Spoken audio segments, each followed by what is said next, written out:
Hi there and welcome to Planet Coaster 2 and the Dream Kingdom series. This is an ambitious project to build a highly detailed classic family park from scratch with a new zone added to the park every episode of the series. All began with a Main Street build for the park entrance, and last episode we expanded into a western themed zone. So that's 2 zones down, many more to go. This episode, we're going Mediterranean with a Greek mythology themed area. I've pulled together a number of blueprints for this and tied them together to create the whole mythology zone. This includes a ride I've had planned out in my head since the launch of the game, so fantastic to see this up and running in the park. So let me show you how this has all come together. Last episode put in the western themed area, and that was to the left of Main Street as you come through the entrance. So this week going to work on the mythology zone, and that's going to sit on the right hand side so it balances it out. First asset going in is a mythology themed tower courtyard. This has some shops and a service desk, and it's going to act as a great visual wayfinder to lead guests into this zone. Next, to balance this out, I've created 2 facilities buildings that are identical, so they should balance out great with the tower in the middle. This is a toilet and a gift shop. Next is a big asset. This is a mythology themed river rapids ride, and it is rather large, so I wanted to get this in sooner rather than later to make sure I can fit it in the space. Next is a mythology themed courtyard restaurant. I created this a couple of weeks ago when the restaurants first launched with Update 4, and it's a great blueprint, so definitely wanted to squeeze this into my mythology zone. That's 5 of the assets I've created for this building, 3 more to go, and we're starting to run into problems here because they're rather large, the ones that are left. And this point in the build, I was starting to feel a bit concerned with how it was looking with the positioning of everything. Here, for example, it's the mythology train station, going to have a train station in every zone, and it's very long and square. Then it's 2 rides left, and yeah, this one's incredibly square, so does need a bit more thought on where things are sitting. The final ride to go in, this is a wild blue flat ride, so a swinging one that I've themed with Pegasus. And it's not square, but it's certainly tall. And yeah, felt at this point I needed to rejig where everything was situated, so scrap what I've done so far. I like the tower in the middle, but everything else needs moving about. So the way through the zone is cohesive and looks good, and a bit more thought to the thematic ambience. Much fiddling later, and this is what I come up with. Happy with the position of most of the assets now, but still not sitting well with me. The sightlines are just off. The grandeur and scale of the Greek architecture here, it's not coming off the way I wanted it to. I like the central tower, that was fine, but everything else, I thought, well, put the pathing in, see how that looks, maybe it'll change my opinion. But no, this doesn't look any better, and I find with things like this, best way to approach this is to take a break, close the game down, come back to it with a fresh pair of eyes on another day. So that's what I did. And this helped me figure out what was missing: height variation. Oh, and yeah, water. We've got a fantastic terrain tool in the game, and I can't believe I got this far into this zone build without figuring out, yeah, of course I need height.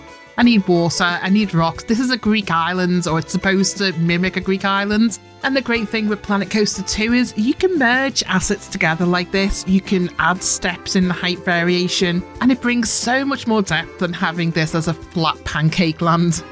The best thing about adding height, able to get the train station in underneath the big river rapids ride. And even if I'd done just that change alone, it looks so much better than having it all laid out next to each other.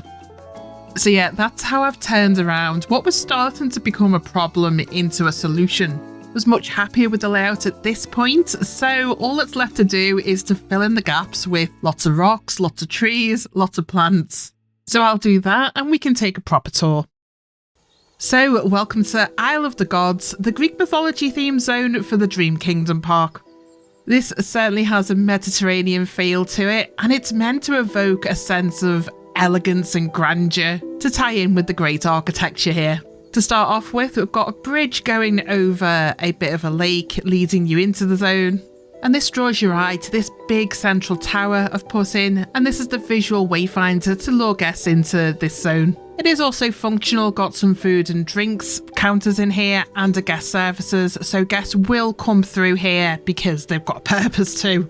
Very slight problem, I have deleted the path in the middle, but guests are still sneaking their way around the edges and clipping inside the building, so I'll need to take another look at that. Aside from that, I'd say this is an excellent landmark to welcome guests into the Mythology Zone. What else do we have here? Oh yeah, off in the corners, I've got 2 facilities buildings. So this one's a toilet, and over the other side is an identical building, which is a gift shop.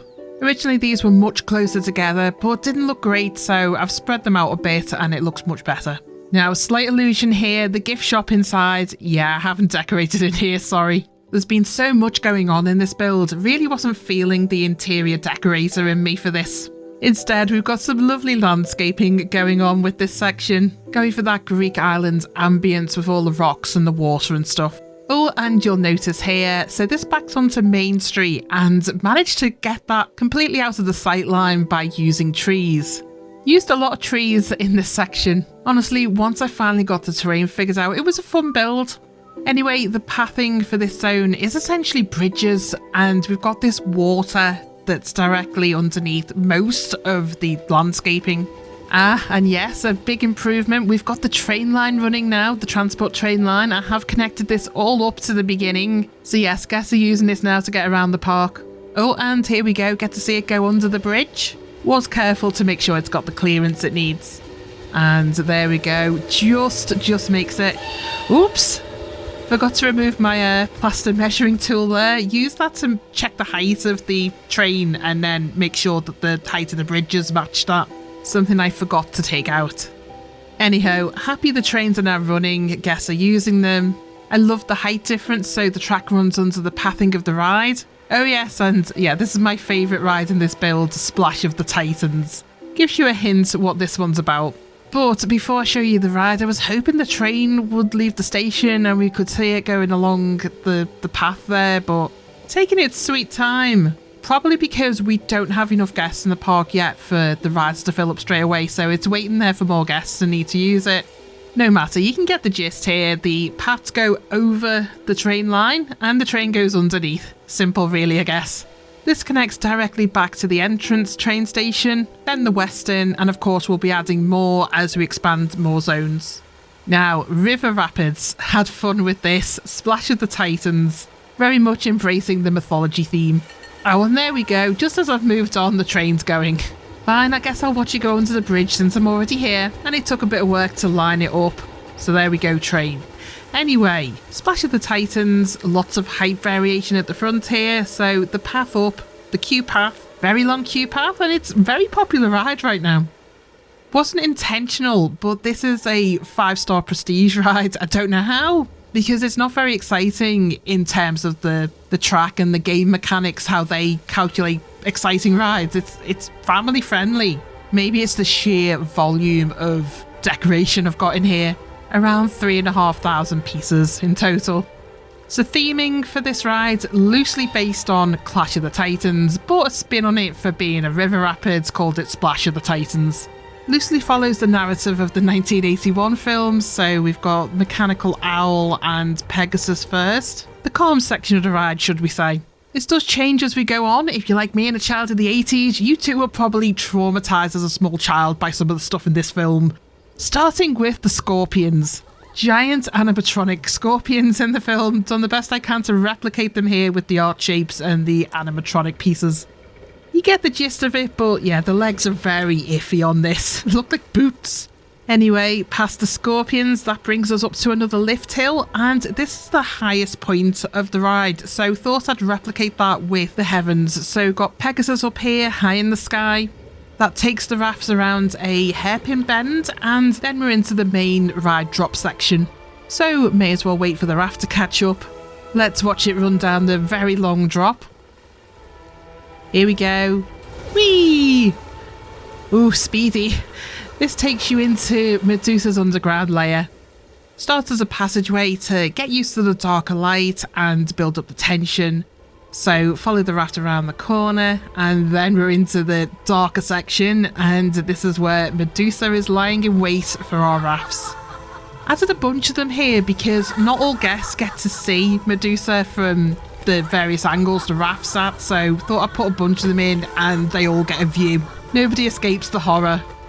There's then a tunnel transition to get you back onto the outside section. And what comes next in the story? Well, we've got Medusa's head, supposedly, and what we need to do with that is to present it to the Kraken and turn him into stone. So my take on Kraken Unleashed scene, we've got Kraken going crazy, rocking this boat around. The poor guest probably terrified at this point. Might have gone a bit overboard with the splashing. Do intend to share this build on the workshop, so haven't modelled the Kraken's head because that would have used an extra 1,000 pieces. Was already close to the piece count, so we just got the tentacles here, and well, that was easier to animate, to be honest. And there we go, Raf's made it through the Kraken section, so that's meant to symbolise we've emerged triumphant, we've defeated the Kraken, and all is well with the world again. We've taught the gods a lesson that they cannot always control humankind. We have our own willpower to do stuff ourselves, like behead Medusa. So yeah, that's the end of the ride. A separate load and unload station, I find that works quicker. And let's see, emerging guess. Are you traumatised? Nah, they all seem well impressed. So we'll make our way back round to the exit. And yeah, it took a while to build this. I won't lie, but I'm so happy with it.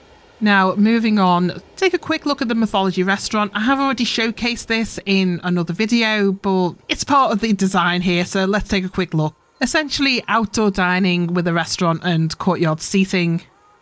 That seems to be getting used, which is nice. This guest seems to be very amused by a salad. What's so funny about salad? Ha ha ha, radishes! And what are we eating here? Lasagna and sandwiches. Eating sandwiches with a spoon. Okay then, you get all kinds in this park, don't you? Leave them to the lunch. Oh, and something I was going to add here. I was going to extend the path out and connect with the ride at the back, but it looked so janky. I thought, don't bother, just leave it, it's fine.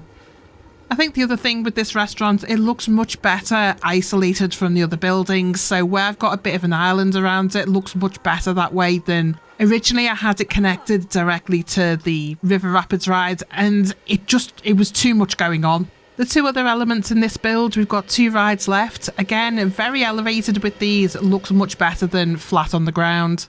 First is Overpower, and I did make a mistake with this. This is meant to be a family park. Overpower is not a family ride.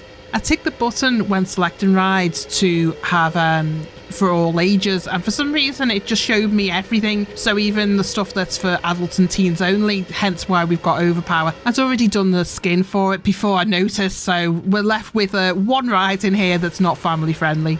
The other ride in here is Wild Blue, and this is an aeroplane ride, so it's meant to be aeroplanes that whir around in a circle, and thought it'd be funny to make this Flight of the Pegasus, so I've attached the falcon wings from the coaster attachment scenery and made it white so it looks like Pegasus wings. Only problem with this, the body of the ride cars, when you attach scenery to them, the scenery doesn't rotate with the ride, so the Pegasus part of this is static, whereas the wings do move. So on ride camera it looks very odd. Again, I'd already created this before noticing that, and I didn't want to change it, so I'm living with it. Scenery at the back for this one, gone with the Pegasus theme of the heavens and clouds, all that sort of thing. Trying a bit of forced perspective with how the scenery lifts up at the back and is low at the front, and took care to make sure none of this clips with the ride as well. Being that I made this into a circular shape, obviously I had a big gap, so filled that with a fountain piece here. Oh, and platform at the front, this is a grid pattern made out of art shapes. It's a pattern I've used in quite a few of my builds, so nice to be able to bring it into Planet Coaster 2. I've got the same pattern on the courtyards, and that's made with pathing, but this doesn't allow you to put pathing here, so just recreated this with the art shapes. And ride stopping, so get a quick view of the Pegasus I've shoehorned in here as well. I thought it was a fun idea, flying Pegasus and all that. Just a shame the pieces don't rotate with the ride. It goes round in the circle, but it doesn't rotate with the individual cars, so it looks a bit weird if you look up close when the ride's running. Anyway, I'm getting sidetracked here, aren't I? That's everything I've built for the mythology area of the park. Bit of a shaky start with this area. I was going down the wrong path, took a break, went back to it, fiddled with the height, and it all looks much better now. So what's next?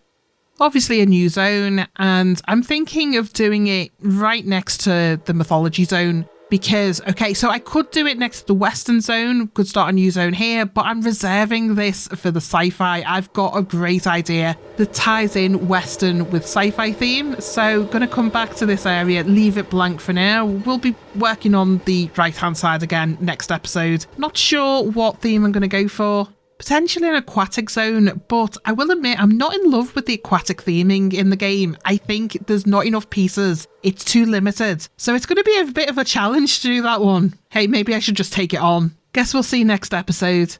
Hope you like what I've created for the Mythology Zone then. All the assets will be up on the workshop at some point as individual blueprints, so you can use these in your own game. I think I will also do a separate video, which is going to be an on-ride POV for the river rapids. I know some prefer just to watch POVs rather than full showcase videos, so should have that up on the channel in the next couple of days. Until then, thank you so much for watching. I'll catch you next episode.